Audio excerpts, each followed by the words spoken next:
হ্যাঁ, এটি বিশেষ প্রোগ্রাম তো আছেই এবং সবার নিরাপত্তা স্বার্থ চিন্তা করেই আমরা অভিযান পরিচালনা করেছি এবং এছাড়াও এটি আমাদের নিয়মিত কার্যক্রমের অংশ। আমরা অবশ্যই এটি চলমান রাখবো।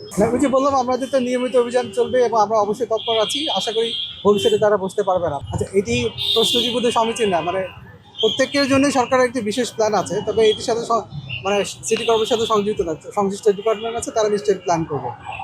আচ্ছা, আমাদের ঠিক পাশেই যে দোকানগুলো দেখা যাচ্ছে, এদের বিষয়ে আপনারা কি মতামত দিচ্ছেন? এরা কি ফুটপাতে না আসলে কি এরা কি অবস্থায় আছে?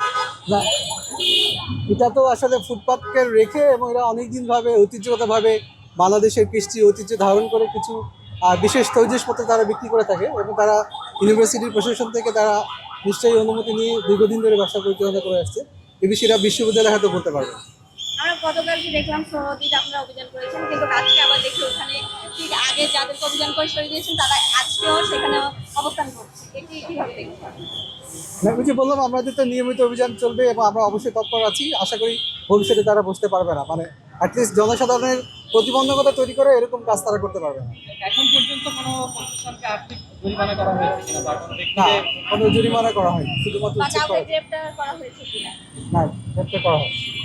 আপনাদের এই অভিযান কি চলমান থাকবে নাকি? না, অবশ্যই এটা আমাদের নিয়মিত কার্যক্রম, এটি চলমান থাকে। পয়লা বৈশাখে যখন দর্শনার্থীরা আসে আসলে হাঁটাচলা করে অনেক ধরনের অসুবিধা হয় সেগুলো মাথায় রেখে কি আপনারা অভিযান করছেন?